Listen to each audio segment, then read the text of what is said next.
the name of the Father, and of the Son, and of the Holy Spirit. Amen. The Lord be with you. And with your spirit. Today we light the fourth candle in our Advent wreath, and we completed our 4 Sundays of Advent as we prepare for the season of Christmas. And today we will hear the story of 2 women, Mary and Elizabeth, and we may again inspired by their examples and challenges us to respond with joy and generosity to God's call. Like Mary, we should share the good news of salvation with those in need. Like Elizabeth, we should thank God and the bearers of glad tidings into our lives. My dear brothers and sisters, let us acknowledge our sins and so prepare ourselves to celebrate the sacred mysteries. I confess To Almighty God, and to you, my brothers and sisters, that I have greatly sinned in my thoughts and in my words, in what I have done, in what I have failed to do. Through my fault, through my most grievous fault. Therefore, I ask the Blessed Mary, ever Virgin, all the angels and saints, and to you, my brothers and sisters, to pray for me to the Lord our God. May Almighty God have mercy on us, forgive us our sins, and bring us to everlasting life. Amen. Lord, have mercy. Lord, have mercy. Christ, have mercy. Christ, have mercy. Lord, have mercy. Lord, have mercy. Let us pray.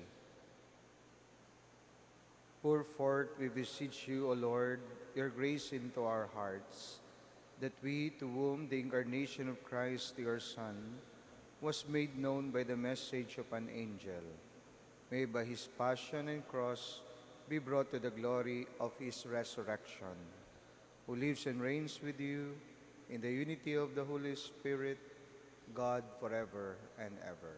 Amen.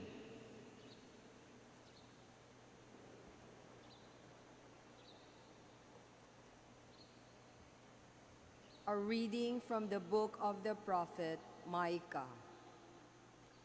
Thus says the Lord, you Bethlehem, Ephrathah, too small to be among the clans of Judah.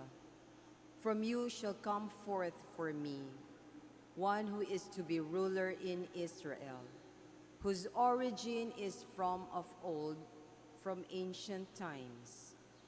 Therefore, the Lord will give them up until the time when she who is to give birth has born, and the rest of his kindred shall return to the children of Israel. He shall stand firm and shepherd his flock by the strength of the Lord, in the majestic name of the Lord his God. And they shall remain, for now his greatness shall reach to the ends of the earth. He shall be peace. The word of the Lord. Thanks be to God.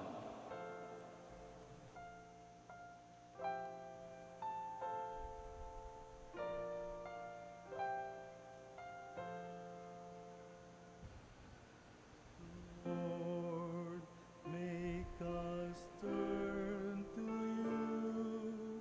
Let us see your face, and we shall be saved.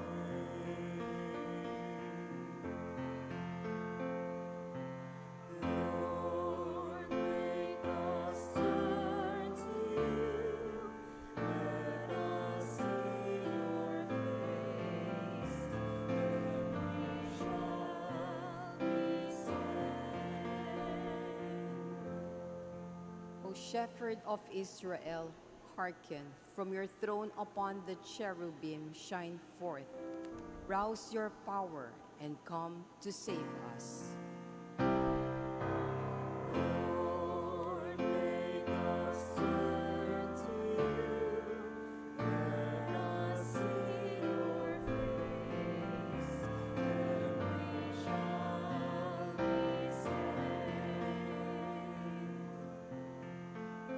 Once again, O Lord of hosts, look down from heaven and see. Take care of this vine and protect what your right hand has planted, the Son of Man whom you yourself made strong.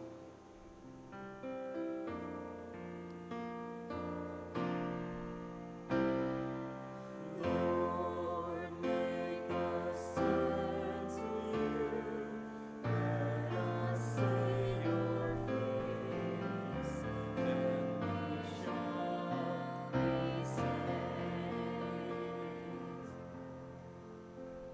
May your help be with the man of your right hand, with the Son of Man, whom you yourself made strong. Then we will no more withdraw from you.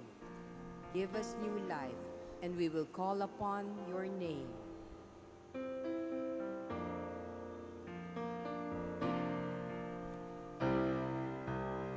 Lord, make us turn to you. Let us see your face, and we shall be saved.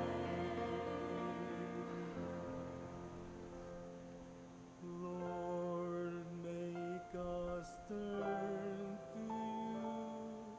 Let us see your face, and we shall be saved.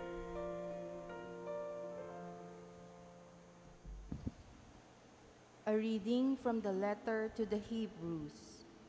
Brothers and sisters, when Christ came into the world, he said, "Sacrifice and offering you did not desire, but a body you prepared for me.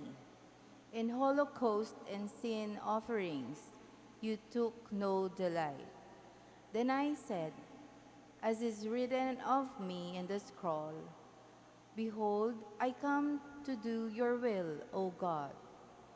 First he says, "Sacrifices and offerings, holocaust and sin offerings, you neither desired nor delighted in. These are offered according to the law." Then he says, "Behold, I come to do your will." He takes away the first to establish the second. But by this will we have been consecrated, through the offering of the body of Jesus Christ once for all. The word of the Lord. Thanks be to God.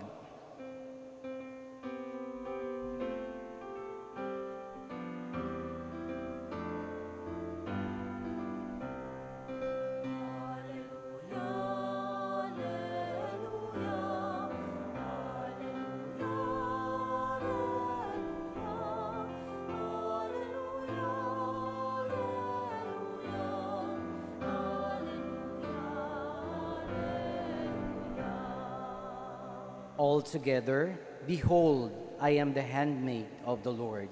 May it be done to me according to your word.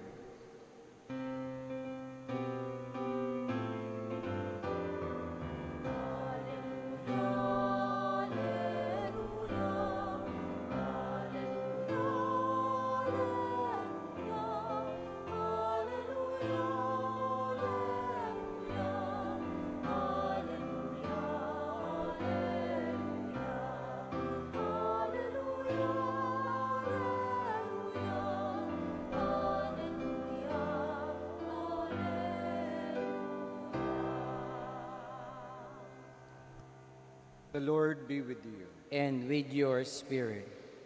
A reading from the Holy Gospel according to Luke. Glory to you, O Lord. Mary set out and traveled to the hill country in haste to a town of Judah, where she entered the house of Zechariah and greeted Elizabeth. When Elizabeth heard Mary's greeting, the infant leaped in her womb, and Elizabeth, filled with the Holy Spirit, cried out in a loud voice and said, "Blessed are you among women, and blessed is the fruit of your womb. And how does this happen to me, that the mother of my Lord should come to me? For at the moment the sound of your greeting reached my ears. The infant in my womb leaped for joy. Blessed are you who believe that what was spoken to you by the Lord would be fulfilled. My sisters and brothers, the Gospel of the Lord. Praise to you, Lord Jesus Christ. Magandang umaga po sa inyong lahat. Magandang umaga po, Father. Pwede ho bang pakibati rin yung katabi natin ng good morning or magandang umaga? Let us thank the Lord for this beautiful Sunday morning that He guided us. And as I have said, we are on the 4th Sunday of Advent. So we are already completed the 4 weeks of preparing for the season of Christmas. And 2 days from now, or 3 days from now, we will celebrate Christmas. And I hope that our readings today, lalo na po ang ating Ebanghelyo, ay mag-inspire po sa atin ngayong Pasko sa mga bagay na ating gagawin at ating ibabahagi. Alam po ninyo, nung nakaraang Biyernes, meron po akong nabasa sa Facebook. Na-curious kasi ako Kasi sabi doon sa title, nasaan ka ngayon huling Biyernes bago magpasko? Nakapost po doon. May nagtanong, nasaan ka ngayon? Ngayong Biyernes, na huling Biyernes, ngayong weekend na ito, bago magpasko. Tapos tinignan ko po, na-curious ako. Nakita ko po mga pictures. Isang picture, Terminal 3, airport, punong-puno ng tao. Punong-puno ng mga nakapilang magche-check-in for departure. May isang picture, siguro naman baka nakita nyo, viral po kasi, papuntang Bicol. Ang haba ng pila ng mga sasakyan. At sabi doon, sa isang town, 8 hours ka mag-iintay bago ka makalagpas sa isang town. Ibig sabihin, ang dami pong umuuwi ngayon sa probinsya or kung saan man spend nila ang Christmas. Hindi po naman ito nakakapagtaka kasi nakaugalian naman ng po nating mga Pilipino ang pag-uwi sa kanya-kanya nating mga probinsya bago sumapit ang Pasko. At merong tayong ginagawa na madalas bago tayo umuwi. Ano po yun? Bumibili tayo ng mga panregalo sa ating mga uuwian. Isa lang naman ang dahilan kung bakit tayo nagbibigay ng regalo. Para makapagpadala tayo at makapagbahagi tayo ng kaligayahan at saya sa ating mga mahal sa buhay. Kaya ka po nagbibigay ng regalo o nagpapasalubong pag uuwi ka ngayong Pasko dahil gusto mong mapasaya, mapaligaya ang mahal mo sa iyong buhay. Ngayon pong ika-4 na linggo, narinig po natin ang pangyayari sa buhay ni Maria nung binisita niya ang kanyang pinsan na si Elizabeth. Tandaan po ninyo, ayon sa ating mga pagbasa bago ngayong linggo sa simbang gabi at misa de Aguinaldo, pareho na pong buntis ng mga panahon na yon itong dalawang babaeng ito. At sa sobrang galak ni Elizabeth sa pagbisita, pag-uwi ni Maria, napatalon ang batang si Juan Bautista sa loob ng kanyang sinapupunan. Huwag nating kalimutang bago binisita ni Maria si Elizabeth, binisita muna siya ng Diyos. Binisita si Maria ng Diyos sa pamamagitan ng Anghel Gabriel.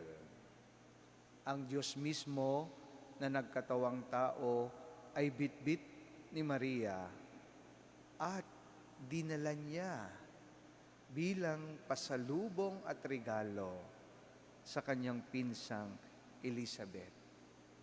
Kaya narinig po natin sa ating ebanghelyo ngayong araw that when Elizabeth heard Mary's greeting, the infant leaped in her womb, and Elizabeth, filled with the Holy Spirit, cried out in a loud voice and said, "Blessed are you among women, and blessed is the fruit of your womb." Dito, makikita po natin na dala-dala na ni Maria ang mabuting balita, ang ating Panginoong Hesukristo. At napuspos si Elizabeth ng Espiritu Santo. Kaya sinabi niyang, bukod kang pinagpala sa babaeng lahat, at pinagpala naman ng iyong dinadalang anak. At sino ako upang dalawin ng ina ng aking Panginoon? Makikita po natin dito na ang pangsalubong, pangregalo ni Maria na ikinatuwa at ikinagalak ni Elizabeth ay hindi material na bagay. Hindi material na bagay ang nagbigay ng galak kay Elizabeth, kundi ang presensya ng Diyos na nasa sinapupunan ni Maria. Mga kapatid, tayong mga tagasunod ng ating Panginoong Hesukristo ay dapat likas po sa atin ang tagapaghatid ng mabuting balita sa mga taong nasa paligid natin. Tayo po ay simbahan at ang likas na misyon ng simbahan ay maghatid ng mabuting balita. Minsan po nakakalungkot lang dahil hindi ito ang nangyayari. Minsan tayo mismo ang nagdadala ng masamang balita. Nagdadala ng kasinungalingang nagdudulot ng kapahamakan sa ating kapwa. Na kung may kwento hindi totoo, pinapakalat natin upang siraan ng kapwa. Kwentong binabawasan, dinadagdagan para mas masama ang kapwa. Kaya naalala ko po ang sinabi ng isa kong kamag-anak. Sabi niya sa akin, "Father, bakit pa ba tayong magsisimba o magdarasal sa simbahan? Kung pagkatapos din naman ng magsimba, paulit-ulit din tayong nagkakasala." At dagdag pa niya, naninira ng ibang tao, nagsisinungaling, at nagpapakalat ng mga maling katotohanan sa kapwa. Di mas mabuti pang wag na lang magsimba at magdasal sa simbahan. Alam niyo po, madalas nakakahawa ang pagiging negative or nega ng iba. Kaya kung hindi natin babantayan ang ating mga sarili sa ganitong kaisipan at pag-uugali, tayo rin ay magiging tagapaghatid ng masamang balita. Sa dinami-dami po ng nangyayari at nangyari masama sa mundo at sa ating paligid, sa ating komunidad, sa ating pamilya, pwede po ba wag na nating dagdagan pa? Bagkus, maging katuwang tayo sa pagpapalaganap ng mabuting balita sa kabila ng lahat, sapagkat tayo pa rin ay inibig at pinili ng Diyos. Katulad ng karanasan ni Maria at Elizabeth sa Ebanghelyo, tayo rin ay binisita ng Diyos. Sumasa atin ang Diyos. Ang Diyos ay palaging nasa sinapupunan ng ating mga puso, kagaya ni Maria. Inaanyayahan din tayong palaging iluwal ang Diyos sa pamamagitan ng pagdadala ng mabuting balita sa iba. Iniluwal natin ang Panginoong Hesukristo sa paggawa natin ng mabubuti at pagpapakita at pagpaparamdam ng awa at habag ng Diyos sa kapwa. Lalo na po sa mga taong nangangailangan ng mga ito.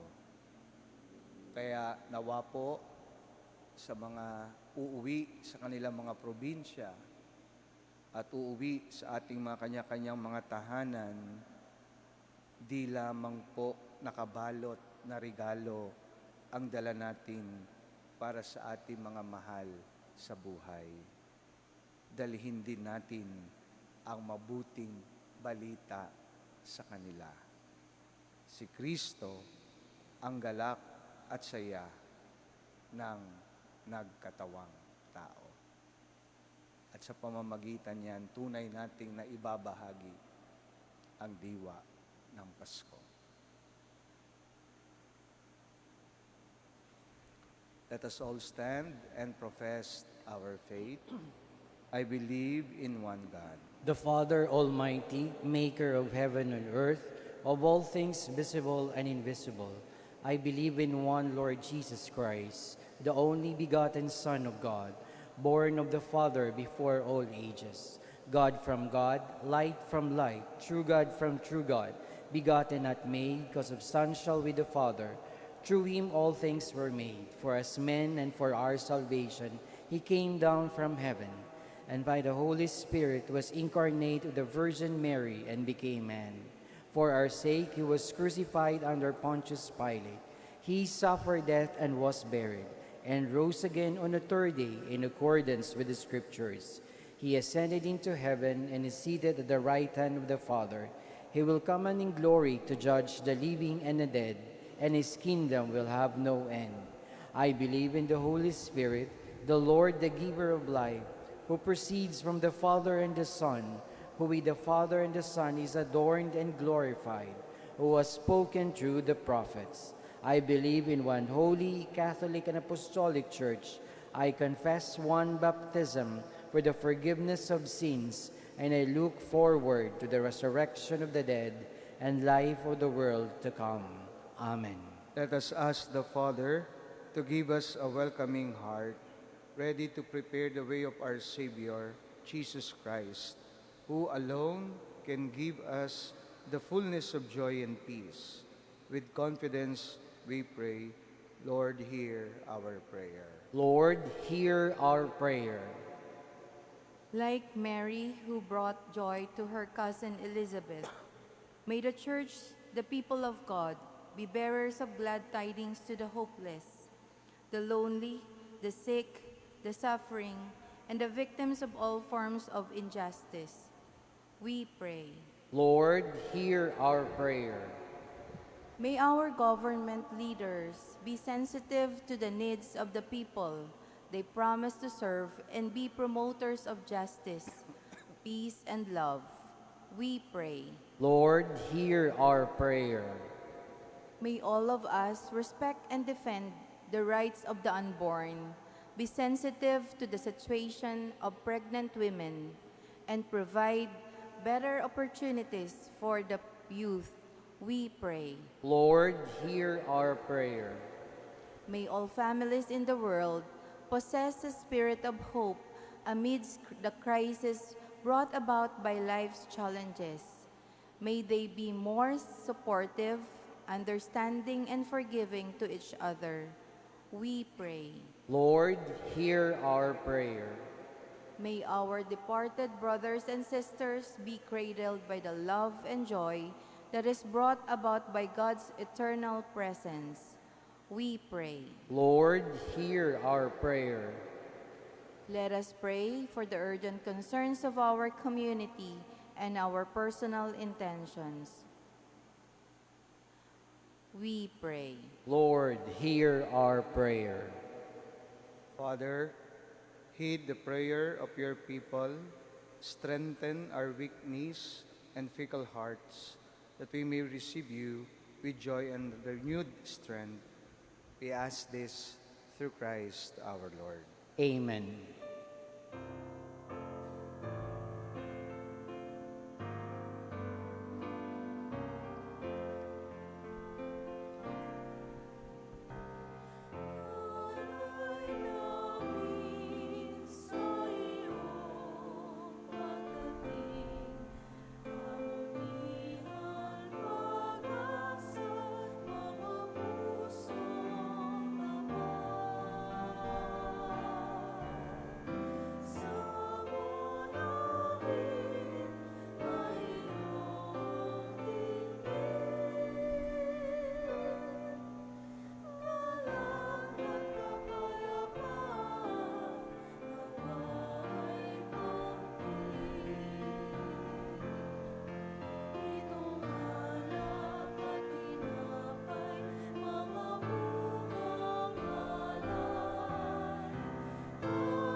Pray, brethren, that my sacrifice and yours may be acceptable to God, the Almighty Father. May the Lord accept the sacrifice at your hands for the praise and glory of his name, for our good and the good of all his holy church. May the Holy Spirit, O Lord, sanctify these gifts laid upon your altar, just as he filled with his power the womb of the Blessed Virgin Mary, through Christ our Lord. Amen.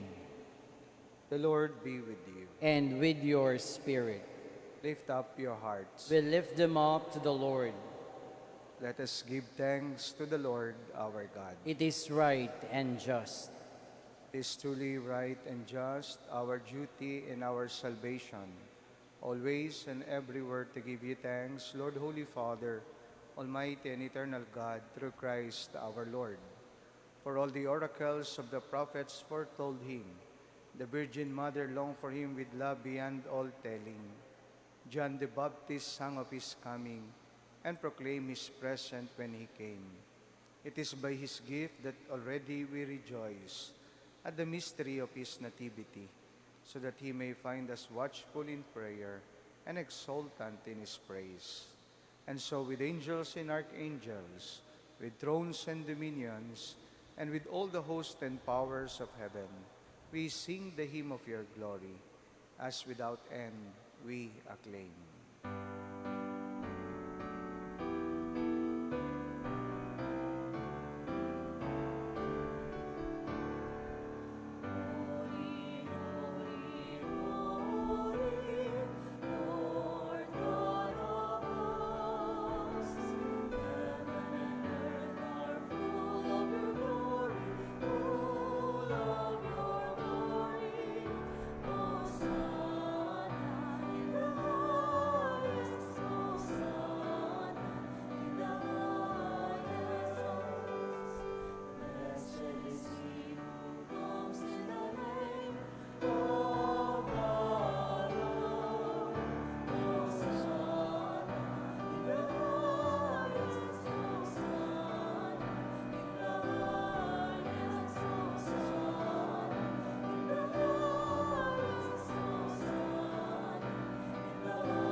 You are indeed holy, O Lord, the fount of all holiness. Make holy, therefore, these gifts, we pray, by sending down your Spirit upon them like the dewfall, so that they may become for us the body and blood of our Lord Jesus Christ. At the time he was betrayed and entered willingly into his passion, he took bread and giving thanks broke it, gave it to his disciples, saying, "Take this all of you and eat of it, for this is my body which will be given up for you."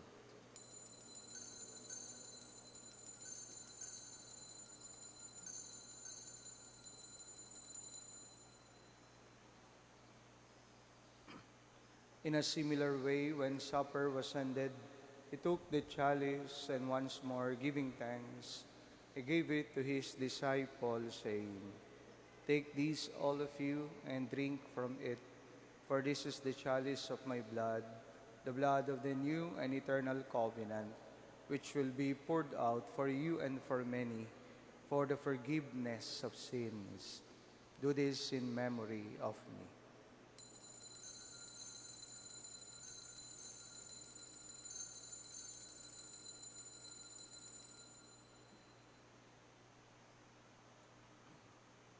The mystery of faith.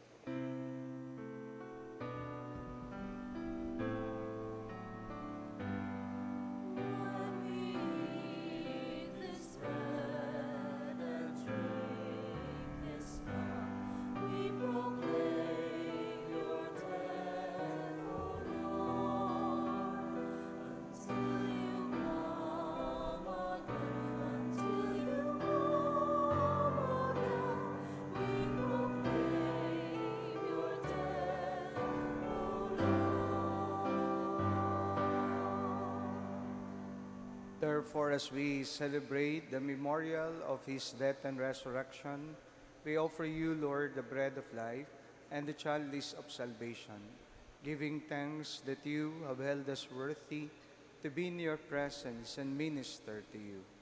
Humbly we pray that partaking of the body and blood of Christ, we may be gathered into one by the Holy Spirit. Remember, Lord, your church is spread throughout the world, and bring her to the fullness of charity, together with Francis, our Pope, Jose, our Bishop, and all the clergy. Remember also our brothers and sisters who have fallen asleep into the hope of the resurrection, and all who have died in your mercy. Welcome them into the light of your face. Have mercy on us all, we pray, that with the Blessed Virgin Mary, Mother of God, with blessed Joseph, her spouse, with the blessed apostles and all the saints who have pleased you throughout the ages, we may merit to be co-heirs to eternal life and may praise and glorify you through your Son, Jesus Christ.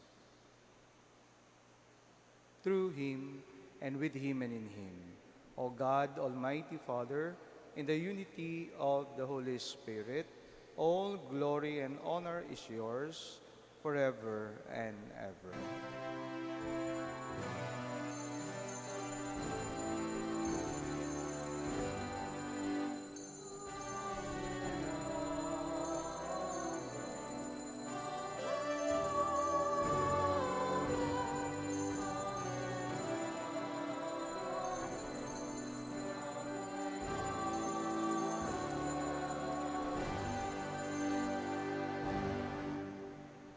At a Savior's command and formed by divine teaching, we dare to say,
Deliver us, Lord, we pray, from every evil. Graciously grant peace in our days, that by the help of your mercy we may be always free from sin and safe from all distress, as we await the blessed hope and the coming of our Savior, Jesus Christ. For the kingdom, the power, and the glory are yours now and forever.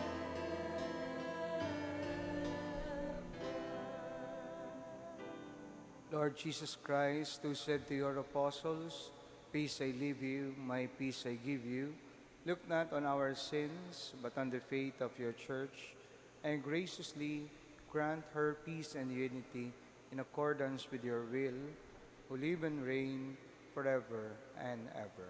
Amen. The peace of the Lord be with you always. And with your spirit. Let us offer each other the sign of peace. Peace be with you all.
Friends, this is Jesus, our Savior, the Lamb of God, who takes away the sins of the world. Happy are we who are called to receive him. Lord, I am not worthy that should enter under my roof, but only say the word, and my soul shall be healed. The body of Christ. Amen.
Let us pray. Having received this pledge of eternal redemption, we pray, Almighty God, that as the feast day of our salvation draws ever nearer, so we may press forward all the more eagerly to the worthy celebration of the mystery of your Son's nativity, who lives and reigns forever and ever. Amen. Be seated for a while for some announcement. Una, patuloy pa rin po ang ating pangangalap ng tulong pinansyal o donasyon para sa 50 million for San Vicente, proyektong pagkukumpuni at pagsasaayos ng San Vicente de Paul Church. Sa ngayon, meron na po tayong kabuuang donasyon na nagkakahalaga ng 42,933,139 pesos and 88 centavos. Kaugnay nito, tayo po ay magsasagawa ng second collection. Pangalawa, ipinagbibigay po sa lahat na nakalikom tayo ng mga sumusunod na halaga: 9,174 pesos and 75 centavos mula sa ating second collection ng ika-15 ng Disyembre para sa ating Seminarian Sunday. 8,137.75 centavos mula sa ating second collection na ika-16 ng Disyembre para sa Youth Apostolate. Pangatlo, ang ating pong mga misa sa ika-24 ng Disyembre para sa bisperas ng Pasko ay sa ganap na ika-7 alas 9 ng gabi dito sa ating dambana, at sa Paco Park Chapel ay sa ganap na ika-8 ng gabi. Pang-apat, sa araw ng Pasko sa ika-25 ng Disyembre, sa ating mga misa ay ang mga sumusunod. Sa ating dambana, 8:30 ng umaga, 10 ng umaga at 5 ng hapon. Sa Paco Park Chapel, 10 and 11 ng umaga at 5 ng hapon. Maraming salamat po sa inyong lahat. Lubos na gumagalang, Reverend Father Joel L. Rescobar, CM, Rector and Parish Priest. Please all stand. The Lord be with you. And with your spirit. Bow down for the blessing. May the Almighty and merciful God, by whose grace you have placed your faith in the first coming of His only begotten Son, and yearn for His coming again, sanctify you by the radiance of Christ's advent, and enrich you with His blessing. Amen. As you run the race of this present life, may He make you firm in faith, joyful in hope, and active in charity. Amen. So that rejoicing now with the devotion of the Redeemer's coming in the flesh, you may be endowed with the rich reward of eternal life when He comes again in majesty.